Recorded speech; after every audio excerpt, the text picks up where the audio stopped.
Every time I sit down to do one of these high-powered tests, particularly where we up the ante like we're doing now, I get really nervous. I guess there's no time like the present. Welcome to Alex Labs, where the future might blow up today.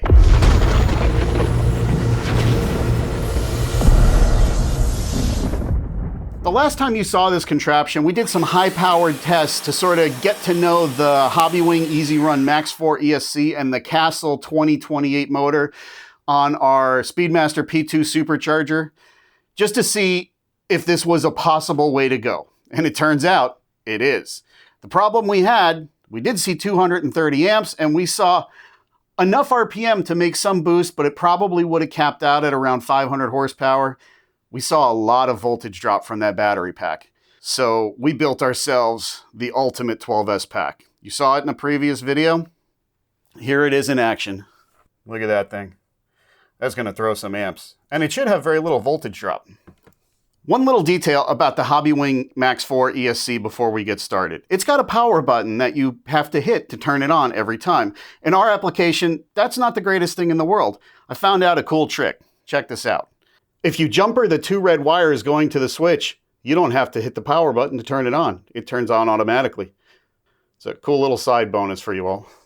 And another thing, we have Hobbywing's OTA programmer connected to the fan port of the Max4 ESC, primarily so we can look at the real-time data logging and compare it to what our sensors are picking up.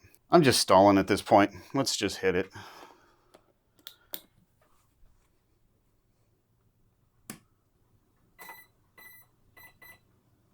Okay.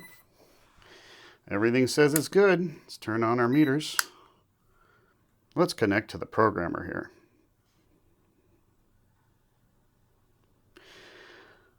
Let's go to real-time data.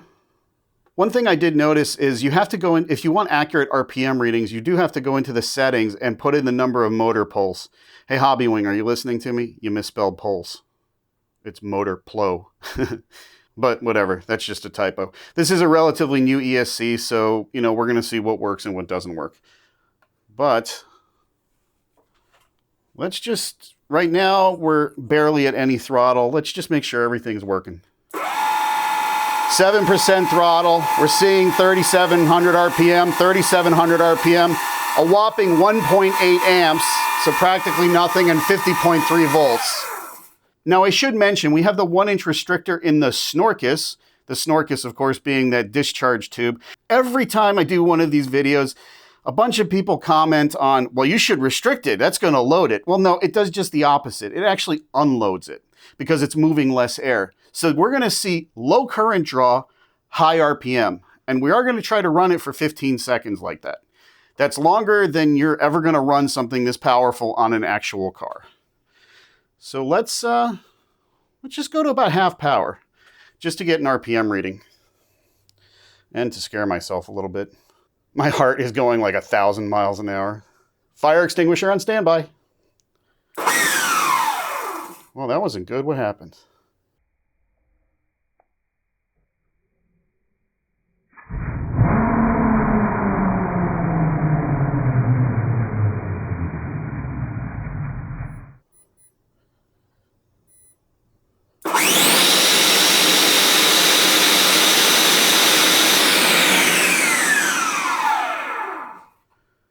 Not entirely sure what happened there, but we saw 20-something thousand RPM. I didn't pay attention. I know we saw 50 amps. Let's just go straight to full power.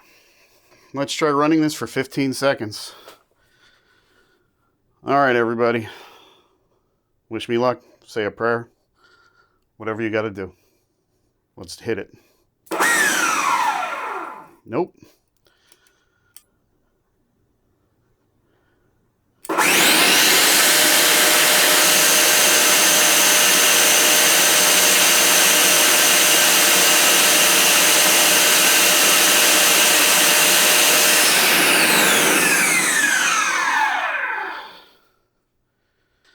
It survived. I failed to start the stopwatch correctly. But I don't actually even know what RPM we saw. I mean, voltage is still at 50 volts. I'm not even sure what voltage we saw. Let's go into the history. Look at how I'm shaking here. Now let's go back. History from OTA. I guess it's going to be number 6. Let's view that. Future Alex here. I just wanted to spare you all the time it took me to kind of navigate that data log for the first time. But the data we got was, it was just under 48 volts, like 47.8. We were just a bit under 37,000 motor RPM, which is about 29,000 impeller RPM. And we were drawing just over 140 amps, which means we were just a bit under 7 kilowatts on that pole. Oh, and a quick rundown of the meters while we're at it. That multimeter with the red case is actually measuring battery voltage. The meter with the orange around the LCD display is measuring motor RPM. The green LED display is measuring current in amps. And now I return you back to past Alex.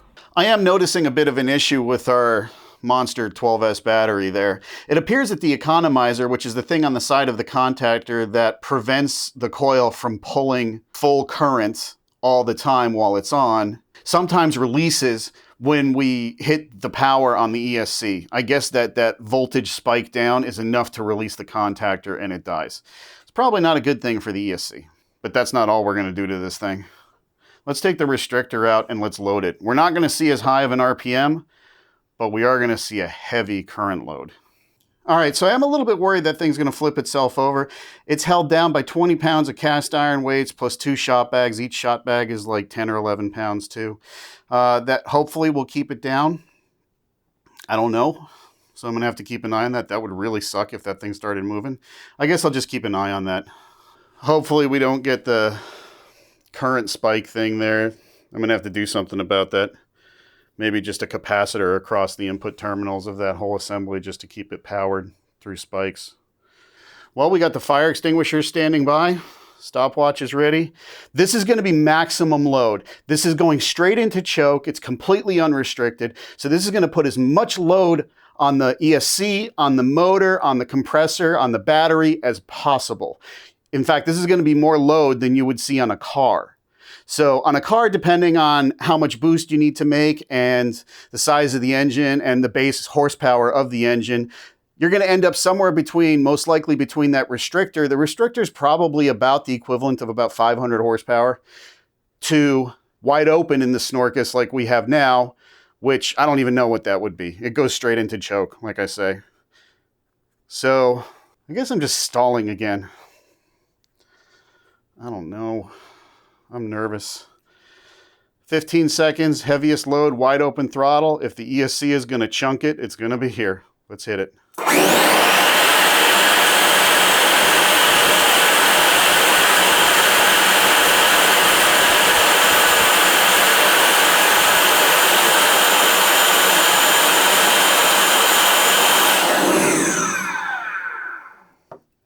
Wow. The air coming out of that thing is hot. That was the longest and the highest I've run any electric supercharger we've made. And I was going to bail at 10 seconds. I was going to do it because I'm like, you know what, this is insane doing this here. But we stayed in it. And again, I have no idea what the meters read. I think I glanced at the ammeter and it was telling me like 250. But let's just take a look and see what the ESC says. Looks like the ESC started to climb in temperature pretty substantially. Yeah, so I hit about 100 degrees Fahrenheit, which is nothing. It's 37 degrees Celsius. They call it a 300 amp ESC. No way, Jose. It was over 300 amps that whole run. And looks like our RPM was pretty darn close to 31,000 RPM. That is really cool. 31,000 RPM is 24,180 impeller RPM. To put this in perspective, the MGM LMT combination obviously beat this, and as well it should. I mean, it's a much more expensive, much bigger setup. But running wide open like this, it was only able to muster about another 4,000 RPM at the impeller. It was only able to pull like, I think, 28,000 wide open, We're within 4,000 RPM of that. This is some power, people. That's a 600 horsepower supercharger right there. The voltage did sag. It sagged by about 5 volts. But the best part is I have a solution for that. Oh, by the way, let me check the belt. It's actually not as hot as I mean, the pulley is hot to the touch. It would burn me if I kept my hand on there. But considering what we just put that thing through, I think it's fine. I thought that was going to be a weak link. I was wrong. Well, I am happy to announce we found the motor supercharger ESC combination for the very first reasonably priced, high-powered electric turbo electric supercharger. And you're looking at it. And the best part is, I've already got a source for LiPo batteries that are a lot smaller, but should be able to carry the same current capacity as this big monster. If not exactly the same, pretty darn close to it. The adrenaline is kind of getting out of my veins here. My heart rate is getting close to normal. As usual, if you like this kind of stuff, please give me a thumbs up. You know, I love reading all your comments. Now, I respond to as many of them as I can. I'm opening up a YouTube members page to help me pay for all this research, and it's just, you know, I'm having a great time. If it wasn't for you all taking the time to watch this and get into this, I wouldn't be able to do this. I wouldn't be able to justify doing this. This is like the perfect combination of my childhood interests and my professional interests, and I just... It's thank you all. I mean, like, really seriously, thanks. And I'll catch you all in the next one.